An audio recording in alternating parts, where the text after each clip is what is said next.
Baruch Hashem, we're up to continue with the laws of Shabbos as written by Rabbi Gershon Appel. Uh, hold on. And we're on page 241, which is chapter 39, Hamotzi Mirishus L'Rishus, carrying from one domain to another. So, hold on one second.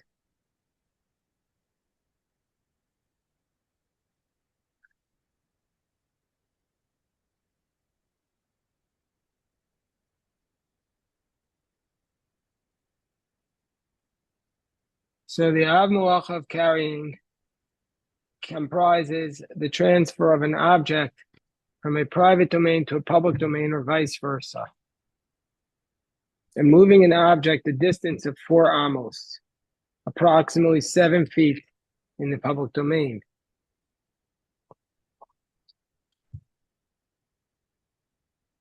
Whether a domain is considered private or public in this regard is not a question of ownership, but is determined by certain physical features and halachic requirements.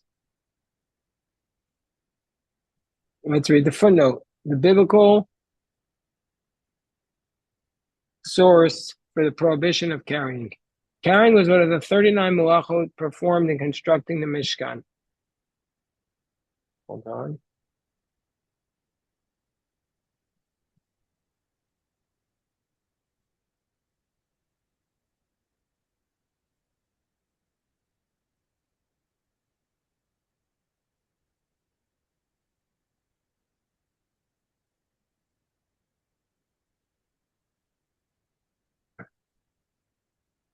Chazal note that the term malacha is used with reference to it in the verse.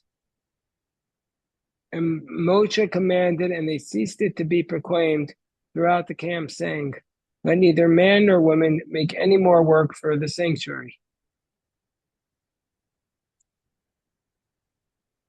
So the people were restrained from bringing. This is presumed to have occurred on Shabbos. The prohibition of carrying is indicated in the verse, "Let no man go out of his place on the seventh day." Chazal understood this to have been a directive to the people not to go out on Shabbos with a vessel in hand in the expectation of gathering the manna. The severity of the malacha is underscored by the fact that the rabbis of the Talmud avoided 2 mitzvot of the Torah in order to avoid carrying on Shabbos: the shofar and the lulav. Both are not taken when Yom Tov comes on Shabbos because of a fear that someone might carry them in the public domain. There are 4 kinds of domain with respect to carrying on Shabbos: private domain, public domain. Private domain is called Rishus HaYochid. Public domain is called Rishus HaRabim.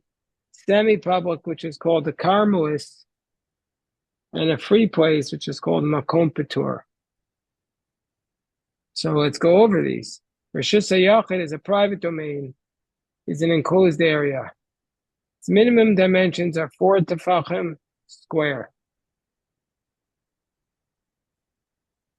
4 tefachim is approximately 15 inches. The enclosure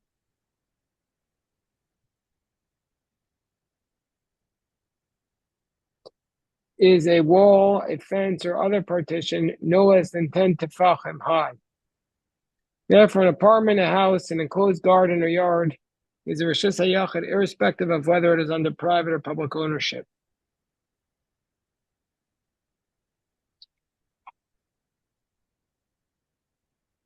Hold on. So its minimum dimensions are 4 tefachim. And the enclosure is some partition that it's at least 10 tefachim high.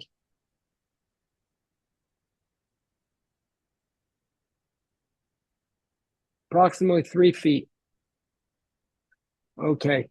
The Rishus HaYachid can be found in other forms as well.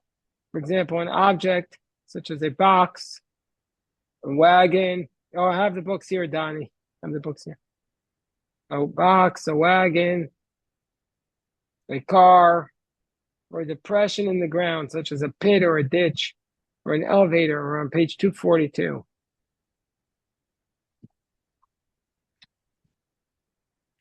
Such as a mound of earth or stones, which meets the minimum size of 4 tefachim square and 10 tefachim high. The airspace above, we're going through the dimensions of the different 4 main reshuyos on Shabbos. There are 4 reshuyos on Shabbos, 4 domains. There's the private, the public, then there's 2 areas like in between. One is called a Carmelis, and one is called a Makom Patur. So let's go to the definition of a public domain, because a public domain you can never carry in. You cannot build. What you do with an Erev is you turn the public domain into a private domain. But if it's a biblical public domain, you won't be able to do it. So the only way you could do it is if it's only a rabbinic public domain. That's going to be the crux of it. So go to here. Donnie's going to read for us to page 242, Law 4, a public domain. Yeah, public domain, Reshus HaRabim, is an area frequented by the public, such as a street, road, or public square. So these are the definitions. Okay, go on. It is unroofed and open at both ends. So that's basically what's the Gemara's term is called mefulash. So it's open on both ends. Okay, go on. Its width is not less than 16 amos. So it's 16 amos wide. Now, he does not mention here in his 2 main definitions, the most commonly cited definition of Reshus HaRabim, I'm sure he's going to have to mention it, is that there are 600,000 people who are there. But he doesn't mention it because that's not in the Shulchan Aruch. Let's see if he has that. Let me just take a quick perusal about this book.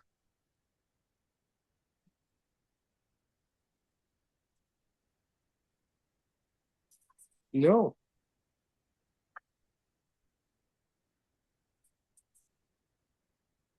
Oh, here. Number 8. Yeah. No, footnote number 11. Yeah. You get to number 8 and footnote number 11.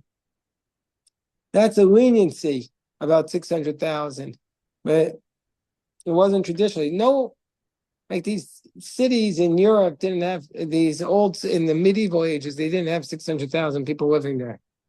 So that wasn't an issue. Okay, go on. Any elevation or object in Reshus HaRabim that's less than 3 tefachim in height, or depression in Reshus HaRabim less than 3 tefachim deep, is considered to be part of a Reshus HaRabim. The airspace above Reshus HaRabim to a height of 10 tefachim is considered public domain. So what about above 10 tefachim? So the airspace over Reshus HaRabim is limited to a height of 10 tefachim. Above that is considered a makom patur. So therefore, it is permitted to carry from one private domain to another over a plank or a walkway that is suspended over Reshus HaRabim, at least 10 tefachim, which is not that far above the ground. So you could put like a bridge and then carry without an issue. It's an interesting loophole. What if you have like really tall shoes that are like 3 feet? Could you walk with those? I mean, like stilts. Yeah.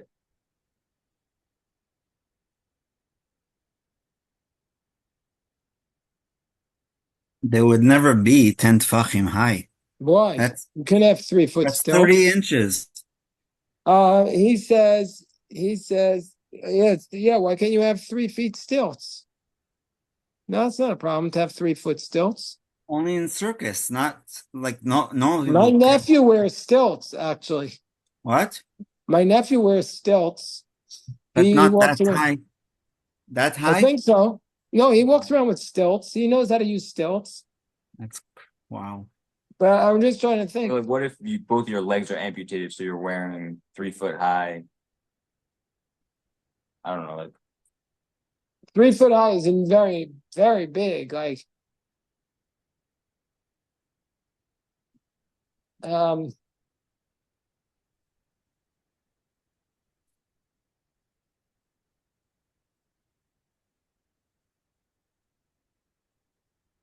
But then this doesn't make sense because everybody is really walking around over 3 foot high. So we're all carrying above 3 feet high. But I guess Our feet are on the ground. Most shoes usually, are yes. an inch or two high. That's Yeah, it. but you're carrying above it. So a makom p'tur, according to the Mekilim, would be on your shoulder, but when you're carrying it, it's hanging from your hands, which are lower than 10 tefachim from the ground. I'm saying Yeah, but if you put it on your if you shoulder, then it would be a makom p'tur, right? Because it's less than 4 by 4, and it's higher than not 10. only your shoulder, also if you put it in your jacket pocket. Okay, yeah, but Yes, if you put it in, I mean, who carries something? I mean, I guess in your And hand, if it's it's and hanging if it's down. in your jacket pocket, then as long as you don't take it out in the carmelite, then yes, you are. It's like a makom I mean, p'tur. it would still be rabbinically prohibited to carry there. Sort of, because like the rabbis talked about b'mei shayotza, about different jewelry that if she's likely to take it off and show it to her friends outside of shul, then it's forbidden. But if it's not likely, then she's allowed to have it. So if it's in your jacket pocket and is going Yeah. to stay there, maybe like a handkerchief or something like that, then it should be allowed. But if it's something that you're likely to forget and take it out in the carmelite, then it's rabbinically prohibited, Yeah, we'll go right? through these. I mean, let's go through. He's got a big discussion here. We'll go So what we through it do here all. in Ferritin is I wear the key to the shul on a lanyard, and so and it's always on me even when I unlock the shul. It's like a takshit. So Um,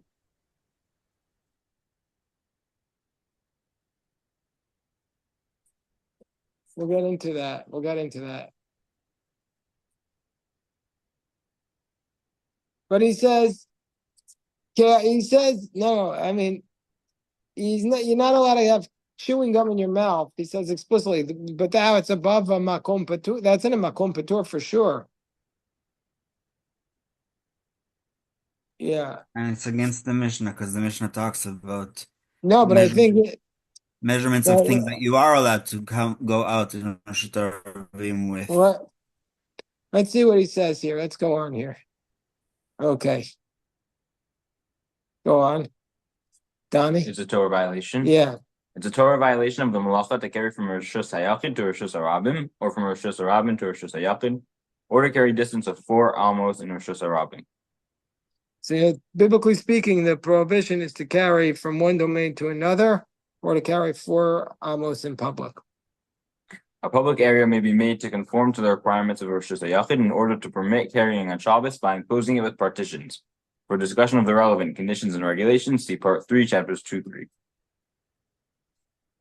Keep going. Okay, we'll stop here to go into the Rashi study. Okay, so out of terms here we have to remember.